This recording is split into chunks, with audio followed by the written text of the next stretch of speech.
بے حد فضل و احسان ہے کہ اس نے ہمیں آج ایک مرتبہ پھر جمعۃ المبارک کا یہ بابرکت دن عطا فرمایا۔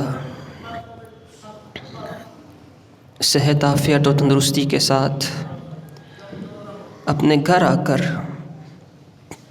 نماز جمعہ ادا کرنے کی توفیق اور سعادتیں عطا فرمائیں۔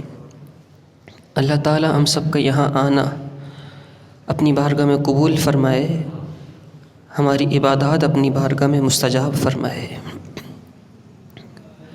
سندھ کے بہت بڑے بزرگ ہیں حضرت سیدنا لال شہباز قلندر رحمۃ اللہ تعالی علیہ، ان کا عرس گزرا ہے۔ پرسوں ان کا عرس تھا اور تقریباً 3 دن تک ان کے عرس کی تقریبات چلتی رہیں۔ عرس ہوتا کیا ہے؟ ہمارے یہاں عرس کو میلے کا نام دے دیا گیا ہے۔ میلہ، لال شہباز کا میلہ ہو رہا ہے، صدر دین بادشاہ کا میلہ ہو رہا ہے۔ اور لفظ میلہ سنتے ہی ہمارے ذہن میں تصور یہ آتا ہے کہ شاید کوئی کھیل تماشے کا کوئی موقع آیا ہے، بھنگڑے ڈلیں گے، ڈھول بجیں گے، جھنجھنے اور باجے بجائے جائیں گے۔ میلہ سے تصور یہ آتا ہے کچھ جھولے لگیں گے، چیزیں بٹیں گی، لوٹ مار ہوگی، مرد عورت کا اختلاط ہوگا۔ یہ عرس ہے، میلے نہیں ہیں، میلے نہیں ہیں، عرس ہیں یہ ان بزرگوں کے۔ اور عرس کسے کہتے ہیں؟ عرس کہتے ہیں عربی میں شادی کو۔ شادی کو عرس کہا جاتا ہے، خوشی کے موقع کو عرس کہا جاتا ہے، کیونکہ یہ دن ان لوگوں کے اپنی رب کی بارگاہ میں جانے کے دن ہوتے ہیں، ان کی روحوں کے اس ملائے اعلیٰ جانے کے دن ہوتے ہیں، تو گویا کہ یہ ان کی شادیوں کے دن ہوتے ہیں۔ پوری زندگی ان اللہ کے ولیوں نے جس رب کی خدمات سر انجام دی ہیں، جس رب کے دین کی خدمات انجام دی ہیں، اس رب کی بارگاہ میں حاضری کے ایام ہوتے ہیں، تو اسی لیے ان دنوں کو عرس کہا جاتا ہے۔ یہ میلے نہیں ہیں۔ جب سے میلے بننا شروع ہوئے، جب سے میلے ہونا شروع ہوئے، تب سے میل آ گیا، معاملات خراب ہو گئے۔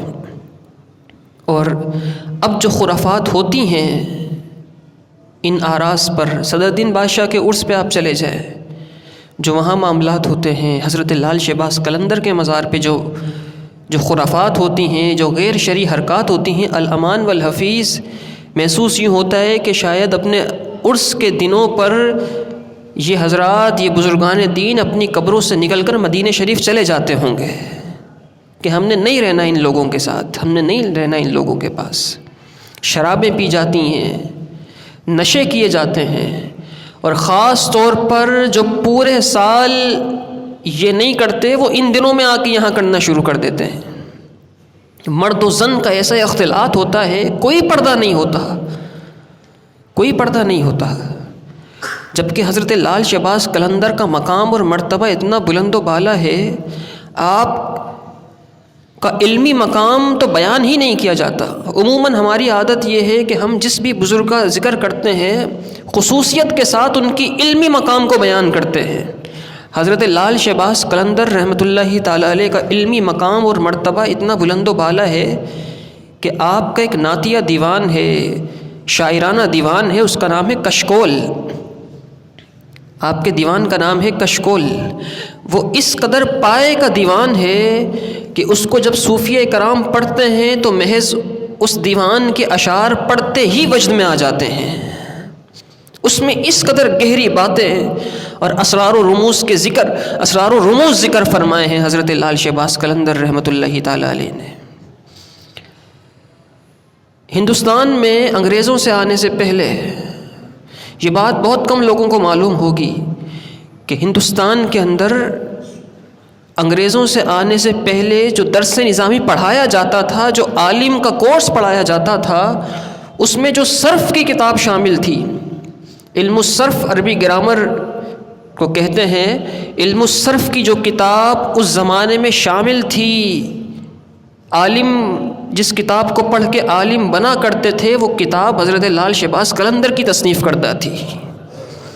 یعنی آپ کا مقام اور مرتبہ اتنا بلند و بالا ہے کہ حضرت لال شہباز قلندر رحمۃ اللہ تعالیٰ علیہ کی کتاب کو پڑھے بغیر لوگ عالم نہیں بنا کرتے تھے، لوگ عالم نہیں بنا کرتے تھے۔ یہ کوئی کون بیان کرے گا؟ یہ ذمہ داری ہمارے صوفیاء کی تھی، یہ ذمہ داری پیران عظام کی تھی، جو ان کے بعد مسند نشین ہوئے، جو گدی نشین ہوئے، جو سجادہ نشین بنے، ان کی ذمہ داری تھی کہ وہ اپنے بزرگوں کی ان تعلیمات کو آگے کرتے ہیں۔ لیکن نہ جانے وہ کیا ہوتا رہا، اور ہم نے بس یہ سمجھ لیا کہ لال شہباز قلندر سے عقیدت کا نام یہ ہے کہ ان کا نام آئے تو جسم جھومنے لگ جائے۔ لال شہباز قلندر کی جب منقبتیں پڑھی جائیں، دمادم مست قلندر پڑھا جائے تو انسان وجد میں آ جائے، اور وجد بھی کیا ہوتا ہے؟ وہ تو انسان خود سے اپنے اوپر طاری کرتا ہے اور لوگوں کو دیکھ کر گھومنا شروع کر دیتا ہے۔ اس کا نام وجد نہیں تھا، اس کا نام تعلیمات حضرت لال شہباز قلندر نہیں تھیں۔ لال شہباز قلندر کی تعلیمات تو یہ تھیں کہ آپ کی کتابیں پڑھ کر لوگ عالم بنا کرتے تھے، تو آپ کی تعلیمات یہ ہے کہ آپ سے ماننے والے، آپ کو ماننے والے اپنے بچوں کو عالم بنائیں۔ اس سے بھی بڑی شان حضرت لال شہباز قلندر رحمۃ اللہ تعالی، آپ کو حیرانی ہوگی یہ بات سن کر۔ سندھ کے ایک بہت بڑے عالم اور فقیہ مفتی گزرے ہیں، ان کا نام ہے حضرت مخدوم ہاشم ٹھٹوی رحمۃ اللہ تعالیٰ علیہ۔ ٹھٹا میں آپ کا مزار ہے، اور مخدوم ہاشم ٹھٹوی یہ سندھ والوں کے لیے اعزاز کی بات ہے کہ سندھ میں اتنا بڑا ہیرا موجود ہے۔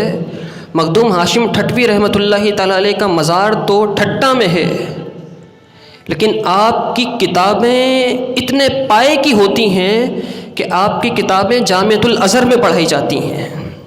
دنیا کی سب سے بڑی اسلامی یونیورسٹی جامعۃ الازہر مصر میں مخدوم ہاشم ٹھٹوی کی کتابیں شامل نصاب ہیں، پڑھائی جاتی ہیں۔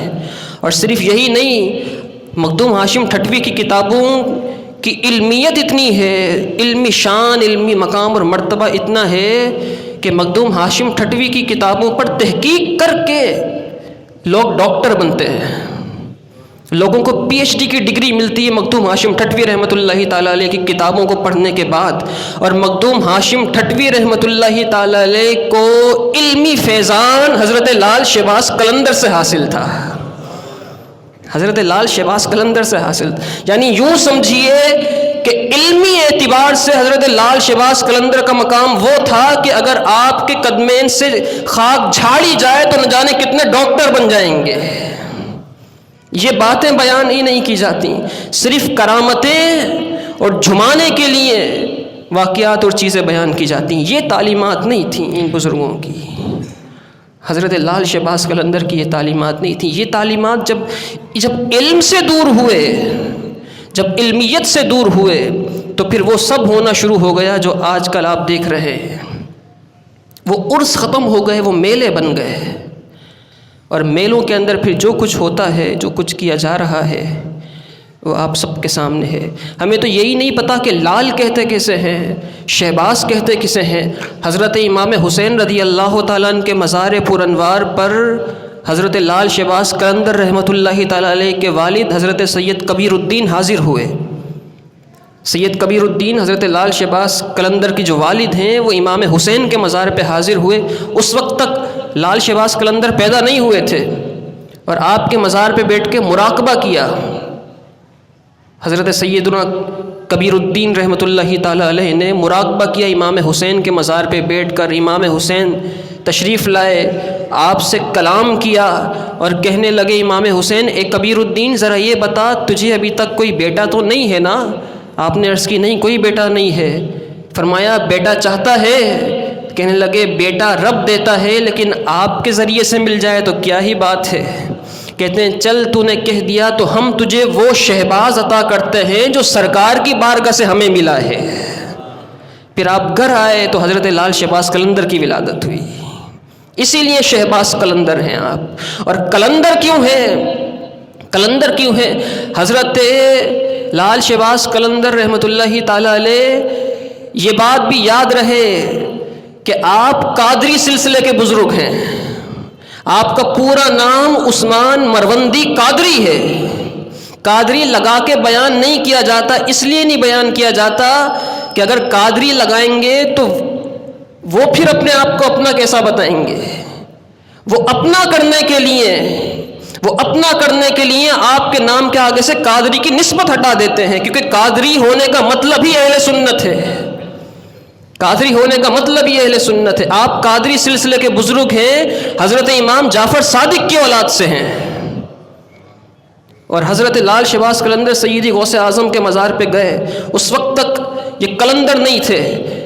سیدی غوث اعظم کے مزار پر انوار پہ حاضر ہوتے ہیں، سیدی غوث اعظم کے مزار پہ بیٹھ کے مراقبہ کرتے ہیں. حضور غوث اعظم تشریف لاتے ہیں، حضرت لال شہباز قلندر کو گلے لگاتے ہیں اور گلے لگا کر کہتے ہیں اے عثمان مروندی جا، اب یہاں سے تو مکہ چلا جا، ہم نے تجھے قلندر بنا دیا ہے، ہم نے تجھے قلندر بنا دیا ہے.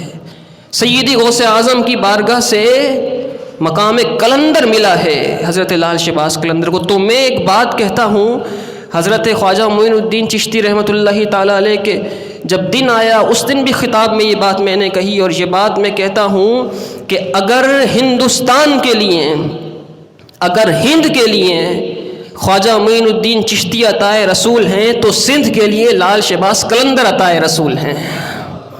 لال شہباز قلندر عطائے رسول.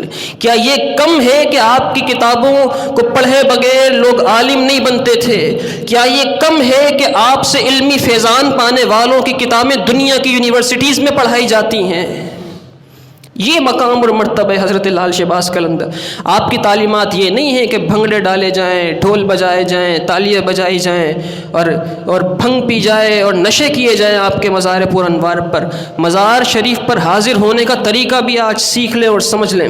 کسی بھی بزرگ کے مزار پہ حاضر ہونے کا طریقہ جو اعلیٰ حضرت امام اہل سنت نے بیان فرمایا ہے، آپ نے یہ بیان فرمایا ہے کہ کسی بھی ولی کے مزار پہ جب حاضر ہوں تو حاضر ہونے کا طریقہ یہ ہے کہ قبر سے 4 ہاتھ پیچھے کھڑے رہیں، 4 ہاتھ پیچھے قبر سے کھڑے رہیں. کہیں ایسا نہ ہو کہ کوئی دیکھنے والا یہ سمجھے کہ شاید قبر کو پوجنے کے لیے آ گئے ہیں. 4 ہاتھ قبر سے پیچھے کھڑے ہوں اور اس کے بعد سورہ فاتحہ پڑھیں، کل پڑھیں، درود غوثیہ پڑھیں، اور پھر اس کا ثواب مرحوم کو بھیجیں، ولی کو بھیجیں، اور جتنے مرحومین ہیں ان کو ایصال کریں اور اللہ تعالیٰ سے مانگیں. اس ولی کا وسیلہ دے کر اللہ سے مانگیں کہ اس ولی کی بارگاہ میں حاضر ہوں، یہ مقام ہے برکت کا، اے اللہ تو مجھے عطا فرما. یہ ہے تعلیمات، یہ ہے کسی بھی ولی کے مزار پہ حاضر ہونے کا طریقہ. حاضر ہونے کا طریقہ یہ نہیں ہے کہ قبر پہ جھکا جائے، سجدے کیے جائیں، چوما جائے، اس کی چادریں اٹھا کے لے کے جائیں، وہاں پہ پانی ہے تو پانی اٹھا کے پیا جائے. یہ طریقہ کار نہیں ہے، یہ تعلیمات نہیں ہے. علم سے قریب آئیے، علم سے قریب. اور لال آخری بات تاکہ اس کے بعد اختتام ہو، آپ کا سب سے مشہور لقب ہے لال. ہمارے یہاں لال لوگ سمجھتے ہیں کہ لال سے مراد وہ لال ہے، لام الف لام، لال رنگ جو ہوتا ہے، جبکہ حضرت لال شہباز قلندر کے نام میں لال نہیں آتا، وہ لال ہے، لام عین اور لام ہے، الف نہیں ہے بیچ میں. لیکن کیونکہ ان کے عرس پہ عموماً لوگ لال رنگ کے کپڑے پہن کے گھوم رہے ہوتے ہیں تو لوگ سمجھتے ہیں شاید یہ لال شہباز قلندر سے لال کپڑے ہو گئے. یوں نہیں ہے. اصل میں جو ولی ہوتا ہے نا، وہ ولی کو پہچان لیتا ہے، اور ہر روح اپنے اپنی ہی جیسی روح کی طرف مائل ہوتی ہے. کوئی نیک ہوتا ہے تو نیکوں سے مائل ہو جاتا ہے، نیکوں کی طرف چلا جاتا ہے. کوئی برا ہوتا ہے تو بروں کی طرف چلا جاتا ہے. حضرت لال شہباز قلندر رحمۃ اللہ تعالیٰ علیہ، آپ کے جو ہم اثر بزرگ ہیں، حضرت بہاؤالدین زکریہ ملتانی، بابا فرید الدین گنج شکر اور مخدوم جہانیہ جلال الدین بخاری، تینوں بڑے پائے کے بزرگ ہیں. یہ تینوں بزرگ حضرت لال شہباز قلندر کے ہم سفر بھی تھے اور دوست بھی تھے. تو یہ چاروں ایک ساتھ سفر کر رہے تھے. دوران سفر یہ چاروں ایک مقام پہ جمع ہوئے اور ایک دوسرے کی شان اور مقام اور مرتبہ جو رب کی بارگاہ میں ہے وہ بیان کرنے لگے. تو حضرت لال شہباز قلندر نے حضرت بہاؤالدین زکریہ ملتانی، بابا فرید الدین گنج شکر اور حضرت جلال الدین بخاری، ان تینوں کا مقام بیان کر دیا. اب باری تھی حضرت لال شہباز قلندر کا مقام اور مرتبہ بیان کرنے کی، لیکن یہ تینوں بزرگ خاموش رہے، بس دیکھ کر مسکراتے رہے۔ تو حضرت لال شہباز قلندر نے فرمایا کیوں مسکرا رہے ہو دیکھ کر؟